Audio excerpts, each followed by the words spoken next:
Hi, my name is Andrew Primo, and this is my book talk. The two books I have chosen are Timberwolf by Carolyn Pignat, as well as Quand, était, seuls, or When We Are Alone by David A. Robertson and Julie Flett. Timberwolf by Carolyn Pignat. Carolyn is a award-winning author from Ottawa. She has created a lot of books to get to where she is right now. She is a graduate of the University of Ottawa, and her work has been published in a lot of magazines to date. In 2009, she received the Governor's General Award for her novel Greener Grass.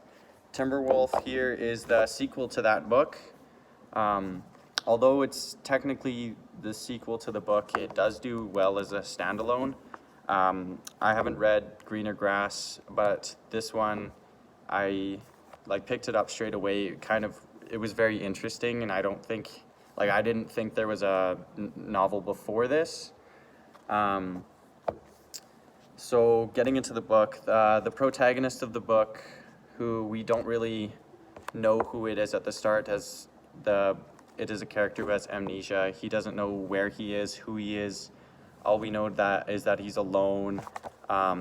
He's in the forest and he's injured. He has a very bad injury to his side. Later we find out that this person is Jack Byrne, who is from Ireland.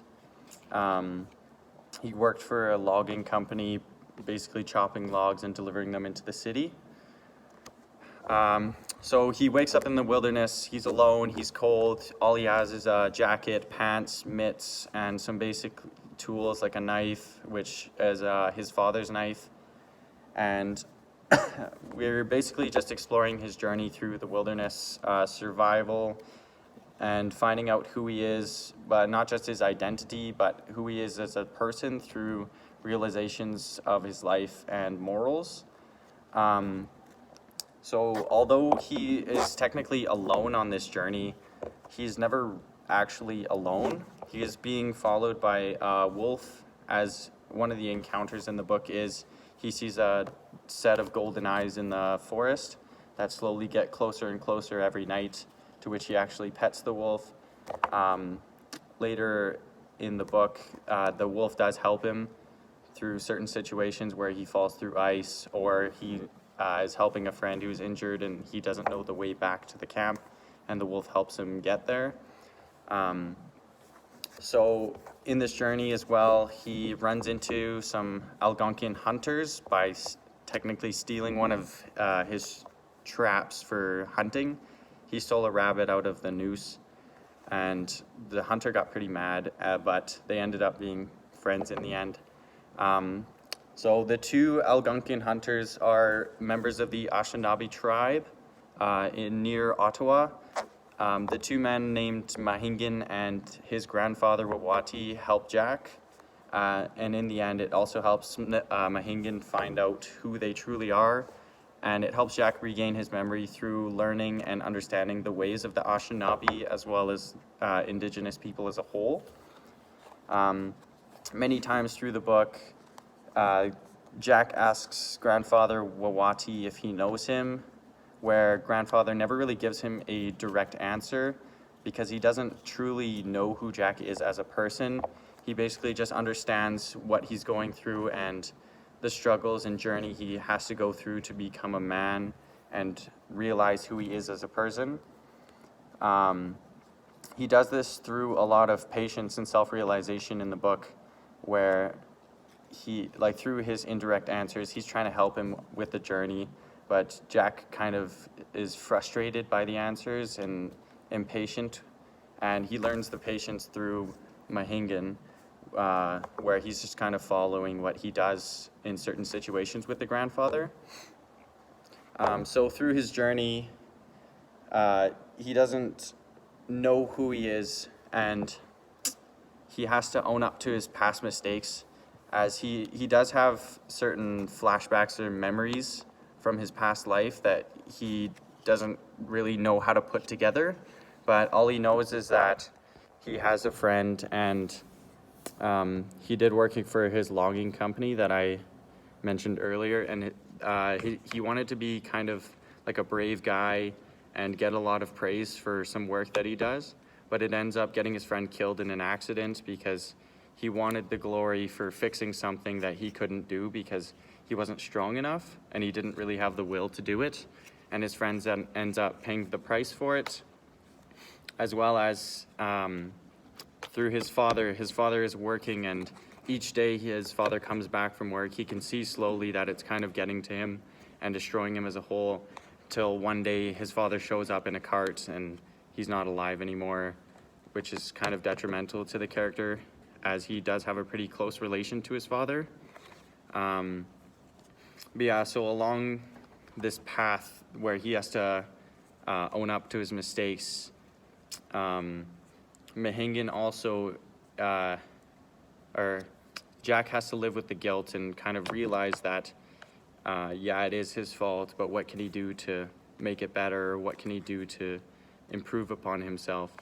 And Mahingan has this problem as well with anger, and he wants the praise and he wants to live up to his father's expectations, but he never really does because he doesn't understand who he is as a person, or he doesn't kind of know how to get to manhood, technically, where these characters help each other understand and get to the end goal of their journey.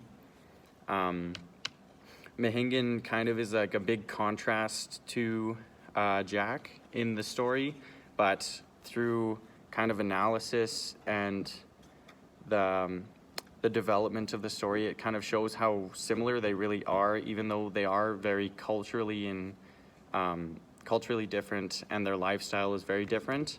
It shows that they're both on the same journey and they both have their own troubles that they have to overcome, and through a fight they end up realizing each other aren't as bad as what they seem.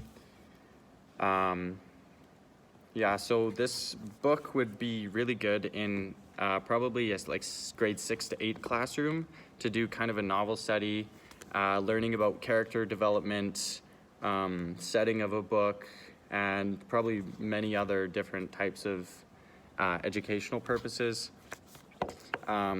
Not only kind of like just a reading. This is I didn't know it at first, but this is an FNMI integrated book. So like even reading this book can bring some of that FNMI integration into the classroom, kind of learning how people, or the FNMI people, did things, their cultural background and diversity. This could also be used in a project setting, whether you want to do kind of like a formative project or a summative project to help kids like work with language, writing essays, or social studies to help learn about Canada's history and the fur trade and the kind of crossing of white people with Indigenous people, or European people with Indigenous people. And it could be used in other classes as well, like art, gym even. Yeah, that's pretty much it for this book. It is a really good book. I would recommend it. So my next book is Quand, était, seuls. David Robertson is an award-winning Indigenous writer from Manitoba. He does a lot of FNMI literature. Most of the books he does do, however, are graphic novels as well as adult literature. This is his only children's book. I believe it was translated from English to French, as it was originally an English book. This is his only children's book, though. Julie Flett, the illustrator for the book, she is a Cree Métis author from Toronto, and she has received a lot of awards for her work as well. One of them was on this book that David Robertson also got an award for. So this book basically describes a grandmother and her grandchild in a garden where Nosisim, the grandchild, kind of begins to recognize physical qualities about the grandmother. So like her garments, how they're colorful, which we can see on the first page. Her garments are colorful, nice pink and blue. So she begins to recognize these qualities and asks the grandmother about them. So this book kind of helps the granddaughter understand the past of the grandmother through all of her questions. Nokam, the grandmother, went through residential schools, and all the questions that the granddaughter asks her about her physical qualities. So, for example, her attire, which is very colorful, in contrast to how it was in residential schools. It was very gray and dark colors because they didn't want them to stick out or have their own kind of garments and culture, as well as her long hair that she ends up cutting off. I'll find it in the book right here. This is another illustration here. So they're cutting off her long hair because they don't want her to have her strength, in a sense, and they're trying to make her lose her identity by stripping that from her. Back when she was a child, they made her cut her hair and do all these things because that's what the white people wanted. They're trying to like just basically strip them of their cultural identity. The other examples of the book where she is forced to stay away from her brother, as being close to her brother reminds them of home and kind of will keep them with their cultural qualities, such as their language, and basically just how they react at home and do things at home. But the people, European settlers, are trying to take that away from them, which is really bad historically. But yeah, so this book is basically just celebrating the qualities and cultures of the First Nation peoples that were stripped, but it also explores the cultural theft that her, as well as many other FNMI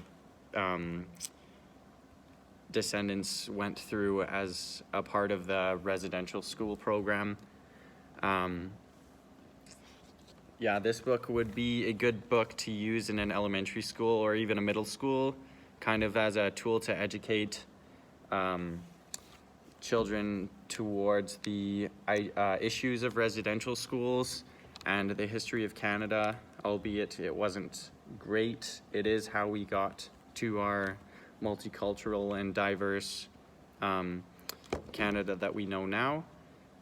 This would be a good book to explore the FNMI integration in the classroom. You can use it in a language class, whether it's French or English, as it's written in both. You could use it in a social studies class to explore the Canadian history, residential schools, in an art classroom, kind of building off of the illustrations in the book. You can do some art projects. You can use it as an exploration topic for social studies in English to make like a written piece of work, or even with art, incorporating art into the English language arts, having them draw something or create a project and have them do a little write-up about it. So yeah, these are my two books. I chose this one because it is French. French is a big part of my history and heritage, as my family is French Canadian, and I really enjoyed this book. Both of these books are really good and educational to use in a classroom. So